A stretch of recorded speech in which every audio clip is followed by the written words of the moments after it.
нашата кръв се стърля по най-бързия начин.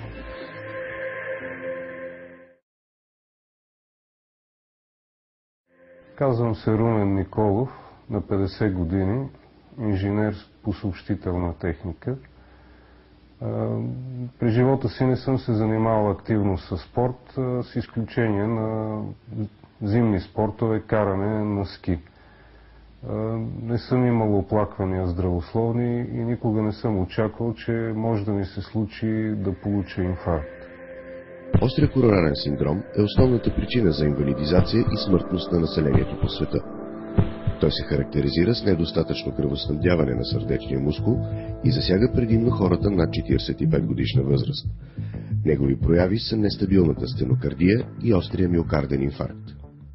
Преди повече от 20 години имах високо кръвно налягане, за което известно време пиех лекарства и кръвното се нормализира. От тогава не съм имал никакви други оплаквания. До вечерта на 29 юни, когато получих леки болки в гърдите, но тя отмина. Към 2:30 вечерта се появи наново тази силна, стягаща болка в гърдите с задушаване, недостиг на въздух и изпотяване. Но пак отмина болката. Към 3 часа обаче болката се появи наново. Много силна, стягаща болка в целите гърди, стягаща, задушаване и изпотяване. След като бях свидетел на неговото състояние, заедно с него извикахме такси и го откарахме в спешното отделение, където след обстоен преглед се установи, че той е направил обширен инфаркт. Състоянието ми беше такова, че аз прецених, че няма да споделя с него какво е точно, да избегнем допълнително психологическо натоварване. И след като направиха необходимите изследвания, се установи, че освен инфаркта, който е направил, нивото му на холестерола също е доста високо. Повишеното количество на холестерол е един от основните рискови фактори за развитие на остър коронарен синдром. Холестеролът се отлага по вътрешната страна на кръвоносните съдове, захранващи сърцето, и ограничава кръвния поток. Други рискови фактори са високото кръвно налягане, диабетът, затлъстяването, тютюнопушенето. Първоначално пациентите не усещат това, което се случва, до момента, в който плаката не започне да ограничава силно кръвния поток към сърдечния мускул. Първите оплаквания възникват само при физическо натоварване или силни емоции. В такива моменти сърцето бие по-силно и се нуждае от по-голямо количество кръв, което обаче не може да достигне до него поради запушването. В резултат пациентът изпитва стягане, болка или дискомфорт в сърдечната област. Тези оплаквания са преходни и отшумяват при покой. Това състояние е известно като стабилна стенокардия. С течение на времето плаката нараства и става нестабилна, а структурата й на места се нарушава. В резултат по повърхността й се появяват молекули, които при нормални условия не влизат в контакт с кръвните клетки. Тромбоцитите полепват по повърхността на оголената атеросклеротична плака и водят до образуване на тромб. Това влошава допълнително кръвоснабдяването на сърдечния мускул, коронарния кръвоток и състоянието на пациента. Оплакванията започват да се появяват и в покой без никаква видима причина. Състоянието се определя като миокарден инфаркт. В даден момент запушването може да доведе до пълно спиране на кръвотока през съда, развива се остър миокарден инфаркт. Болковият пристъп е много силен и продължава повече от 30 минути. В зависимост от тежестта на запушването и от времето, което то продължава, функционирането на сърцето може да бъде увредено обратимо или необратимо. Острия коронарен синдром е животозастрашаващо състояние. В спешно отделение ми дадоха някакви лекарства за случая, направиха вливане венозно и ми дадоха кислород и оттам ме насочиха към специализирано кардиологично отделение. Обясниха ни, че всяка минута е важна, за да се избегне големи поражения на сърцето. Чували сме и преди, но лекарите го потвърдиха, че са важни първите 3-4 часа след получаване на първите пристъпи.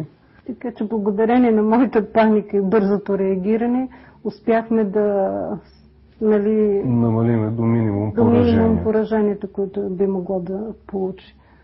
Съветвам всички, които получат някаква болка в областта на гърдите, да реагират по най-бързия начин и да отидат на лекар-кардиолог, дори и да не се отнася за болно сърце. Важно е да се реагира на време. Незабавният достъп до спешно звено е основно изискване. Всяко забавяне необратимо намалява шансовете за възстановяване на пациента и сериозно застрашава живота му. При постъпване на пациента в отделението за спешна помощ се прави обективна оценка на състоянието му. В повечето случаи диагнозата се поставя на базата на оплакванията и характерната болкова симптоматика. Съпътстващи изследвания са електрокардиография, ЕКГ, запис на електрическите промени от повърхността на тялото, получаващи се при работата на сърцето. Ехокардиография, слабоинформативно изследване при пациенти с остър коронарен синдром, използва се за изключване на други сърдечни заболявания. Коронарография, в съдовете кръвоснабдяващи сърцето, се впръсква рентгеноконтрастно вещество, чрез което се определя точното място и степента на стеснение на съда. Резултатите от изследването определят по-нататъчното поведение на лекуващия екип. Кръвно изследване, изследват се специални ензимни маркери, които сочат степента на увреждане на сърдечния мускул. Още докато го подготвяха в спешното отделение, една от сестрите и дежурния лекар ми обясниха, че трябва да му се направи коронарография. Обясниха точно какво представлява. Казаха, че ако се наложи в момента и се установи голям процент запушване, ще се премине към стендиране. Дали сме съгласни с самата процедура и ако той не може в момента не е в състояние да се разпише, аз да се разпиша вместо него, че сме съгласни да бъдат поставени стендове при евентуално установяване на запушване. Наистина се оказа по време на коронарографията, че имам 2 запушвания на кръвоносни съдове, като на едното се наложи да се направи стендиране. Стентирането е основен метод на лечение на острия коронарен синдром. Преди извършването на процедурата, чрез коронарна ангиография, се определя мястото и степента на стеснение на съда. Стентирането протича под местна упойка, която се поставя в мястото на достъп до артериален съд. Пациентът е в съзнание, може да говори и да съобщава на медицинския персонал за всяка промяна на състоянието си. В областта на лакътната ямка или в слабинната област се създава достъп до артериален съд. Катетърът се вкарва и се придвижва в посока към сърцето под рентгенов контрол. При достигане на мястото на стеснението, пациентът може да почувства дискомфорт в гръдната област. Следва раздуване на балона, атеросклеротичната плака се смачква и проходимостта на съда се възстановява. Едновременно с това на мястото се поставя малка пружинка стент, която поддържа отворена отпушената коронарна артерия. Още в момента, на който отпушваха кръвоносния съд, болката започна да преминава и постепенно напълно отшуня. Самият той беше в състояние, което беше много по-добро от преди, жизнен. Успяхме даже да вкараме и внука да види, да му се порадва малко. Въобще нещата бяха коренно различно от това, когато го приеха благодарение на бързата реакция в спешното отделение. Стентирането е ефективна интервенция, особено когато бъде извършена на време. Пациентът забелязва рязка промяна в състоянието, свързана най-вече с бързо преминаване на болката. След кратък период той може да възстанови нормалната си физическа активност.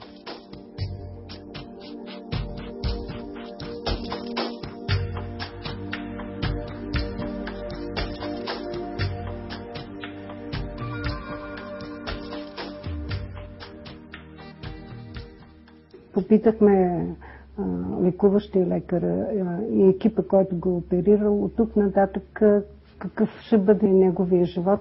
И ми обясниха, че при това състояние, което той е, много важно е да взема предписаните лекарства и по начина, по който са изписани, по схемата, по която са изписани, и малко да промени начина си на живот по отношение на двигателния режим, хранителния режим. Непрекъснато правя разходки 2 пъти дневно, като много важно е да се движи човек, да не се заседява или да се залежава, стриктно да спазва хранителната диета, да се избягват храни богати на холестерол. Най-важното, спрях цигарите, един от много вредните фактори в случая.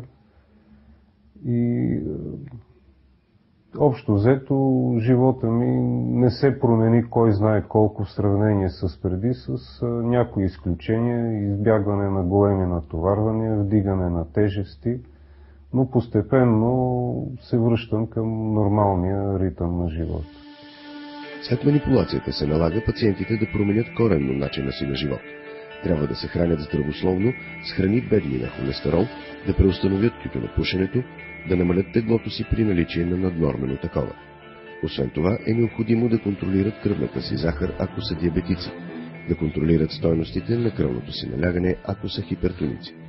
Едновременно с това трябва абсолютно редовно да приемат предписаните им медикаменти. Много точно спазвам времето за взимане на лекарства и предписаната ми хранителна диета. Ако пациентът пренебрегне препоръките на лекаря, добрият резултат, постигнат при стентирането, може да не се запази в дългосрочен план. Това се дължи на факта, че стентът е чуждо тяло и известно време след процедурата съдът отново може да се стесни на същото място. В процеса на стеснението основен фактор отново са тромбоцитите. Контактът на кръвта с стента задвижва сложен механизъм, в резултат на който тромбоцитите се активират и се отлагат по повърхността на стента. Активираните тромбоцити освобождават биологично активни вещества, повишаващи способността за свързване както помежду им, така и с стента. Движението на кръвта допълнително повишава скоростта на отлагане на тромбоцитите. За запазването на положителния резултат от стентирането, от решаващо значение е стриктното спазване на препоръките на лекаря. По съвет на лекаря пия определени лекарства, които трябва да се взимат в точно определено време и да не се заменят с други лекарства. Стриктно да се взимат, да не се пропуска взимането им и да се знае, че някои от тях се взимат цял живот. Беше ни обяснено, че лекарствата, които той ще приема сутрин и вечер, трябва да се вземат тези, които се поемат вечер, да могат по-лесно да се усвоят от организма, а сутрин да се приемат по принцип, по възможност до 7 часа, така че той, приемайки ги лекарствата, да може да поеме всички натоварвания, емоции, напрежение през деня, с цел да не повишава кръвното налягане. Антиагрегантите са основна градивна единица на цялостното лечение. Те блокират отлагането на тромбоцитите и упражняват и индиректно антитромбозно действие. Доколкото ми е известно, на пазара има и заместители на изписаните ми лекарства, но аз не си позволявам без съвет от лекуващия ми лекар да сменям изписаните ми лекарства или да променям начина, по който се взимат.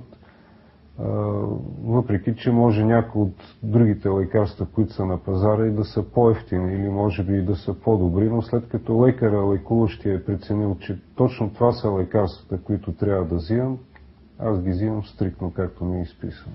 Специфичното действие на лекарствата се обуславя от съдържащото се в тях активно вещество. Производството на всяко лекарство е сложен процес, който се извършва при специфични и строго контролирани технологични условия. Освен оригинални препарати, съществуват и генерични такива, които притежават активно вещество в същото качество и количество, както в оригинално създадените препарати. Въпреки това, самосиндикалната замяна на оригинални и генерични лекарства с сходни характеристики трябва да се избягва, тъй като носи рискове от различно повлияване от терапията. Ето защо пациентът трябва да следва безусловно препоръките на лекуващия лекар относно избора на медикаменти.